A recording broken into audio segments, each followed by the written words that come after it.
So hey guys, কি খবৰ আপোনালোকৰ আশা কৰো ভালে আছে আজিৰ ভিডিওটোৰ ফাৰ্স্ট নিউজটো হ'ল ৰাকেশ ৰিয়ানৰ ওপৰত সো ৰিসেন্টলি ৰাকেশ ৰিয়ানৰ এটা গীত ৰিলিজ হৈছিল হুলা ভাই মুলা বুলি যিটোৱে ইউটিউবৰ ট্ৰেন্ডিং পেজত ঠাই পাবলৈ সক্ষম হৈছে যিটো অসমীয়া গানৰ ক্ষেত্ৰত প্ৰথম দেখা গৈছে ইয়াৰ ওপৰতে ৰিয়েক্ট কৰি ৰাকেশ ৰিয়ানে স্ক্ৰিনশ্বটটো শেয়াৰ কৰি ইনষ্টাগ্ৰামত এই বুলি লিখিছে যে ইউটিউব ট্ৰেন্ডিংত 19 নম্বৰত আছে হুলা ভাই মুলা অসমীয়া গান আগতে দেখা নাছিলো ট্ৰেন্ডিং মানে হৈছে ইণ্ডিয়াত এটা সময়ত 30টা গান ইউটিউব ট্ৰেন্ডিংত থাকে তাৰে মাজত আমাৰ গানটো দেখি আচৰিত হোৱাৰ লগতে অত্যন্ত সুখী হৈছো এয়া কেৱল আপোনালোকৰ মৰমৰ বাবে সম্ভৱ হৈছে ৰাকেশ ৰিয়ানৰ আৰু এটা গুড নিউজ এইটো যে তেওঁৰ ওমৰেজান মিউজিক ভিডিওটো 2020 চনৰ আটাইতকৈ বেছি ভিউজ থকা অসমীয়া মিউজিক ভিডিও হৈছে বৰ্তমানলৈকে যিটো ভিডিও 3 মাহতে পাবলৈ সক্ষম হৈছে 8 মিলিয়ন প্লাস ভিউজ সো আমাৰ সকলোৰে ফালৰ পৰা ৰাকেশ ৰিয়ানলৈ আন্তৰিক শুভেচ্ছা থাকিল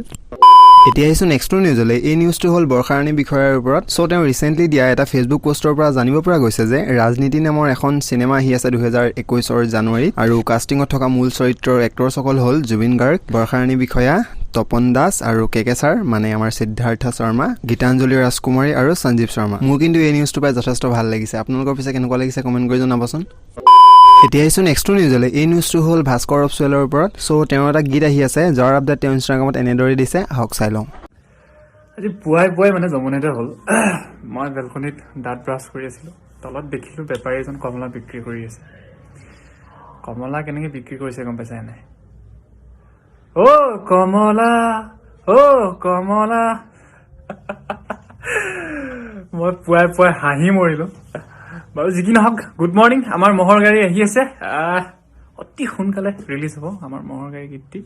আশা কৰোঁ আপোনালোকে খুব মৰম দিব গীতটিক লৈ আৰু গুড মৰ্ণিং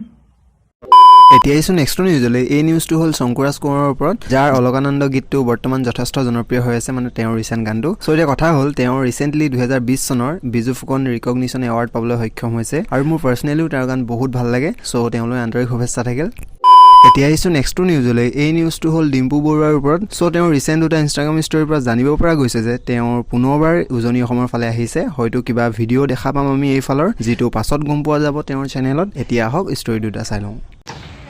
হাই ৰাইজসকল বৰ্তমান মই আছো গোলাঘাট চহৰত তো এয়া মোৰ পিছফালে গোলাঘাট চহৰ আৰু এতিয়া গৈ আছো চাহ চিংৰা খাব ইয়াত বাই বাই আৰু মোৰ লগত এয়া আছে কি নাম আনন্দ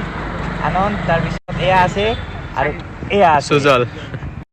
এতিয়া আহিছো নেক্সট নিউজলৈ এই নিউজটো হ'ল মিষ্টাৰ ৰাজাৰ ওপৰত সো ৰিসেন্টলি মিষ্টাৰ ৰাজাই কমপ্লিট কৰিছে 5 লাখ সাবস্ক্ৰাইবাৰ্ছ তেওঁ মিষ্টাৰ ৰাজা চেনেলত ইয়াৰ ওপৰতে ৰিয়েক্ট কৰি মিষ্টাৰ ৰাজা ইনষ্টাগ্ৰামত এই ফটোখন শেয়াৰ কৰি কেপচনত এই বুলি লিখিছে যে বহুতে বহুত কথা কৈছিল বহুতে হাঁহিছিল বহুতে অৰ্থহীন সমালোচনাৰে মানুহৰ মাজত ভুল ধাৰণা দিয়াৰ চেষ্টা কৰিছিল কিন্তু মই কেতিয়াও সেইবোৰক গুৰুত্ব দিয়া নাছিলো কাৰণ এই কেইজনৰ তুলনাত বহুগুণে বেছি আপোনালোকৰ মৰমেৰে উপচাই দিছিল আপোনালোকৰ ইমানবোৰ মৰম দেখি বহুতে মাজে মাজে মোক বদনামত পেলোৱাৰ ষড়যন্ত্ৰ ৰচিছিল কিন্তু ভগৱান আৰু আপোনালোকৰ আশীৰ্বাদ মোৰ হিৰত আছিল গতিকে হস্তিয়া জনপ্ৰিয়তা বিচাৰি মোক সমালোচনা কৰিব অহা মানুহকেইজনক মানুহে আজি পাহৰি থাকিল পিছে যিয়ে নহওক মোৰ বাবে সকলো সমান লাগিলে তেওঁ মোক ভালেই পাওক বা বেয়াই পাওক আপোনালোকে মোৰ বাবে ভগৱান আছিলে ভগৱান হয় আৰু ভগৱান হৈ থাকিব শেষত এটা ডাঙৰ ধন্যবাদ আজি আপোনালোকে মোক 5 লাখ মানুহৰ এটা পৰিয়াল গোটাই দিলে মোৰ বাবে এইটো কোনো সৰু কথা নহয় জীৱনত কেতিয়াও নেদেখা এটা সপোন সঁচাকৈ মোৰ জীৱনটোৱে হলাই পেলালে সমা এটা দিম লৈ লওক নোলোৱাকৈ নাথাকিব আকৌ দেই উম্মা আই লাভ ইউ অল এইটো পঢ়িলো দেই বেয়া নাপাব আৰু উম্মাটো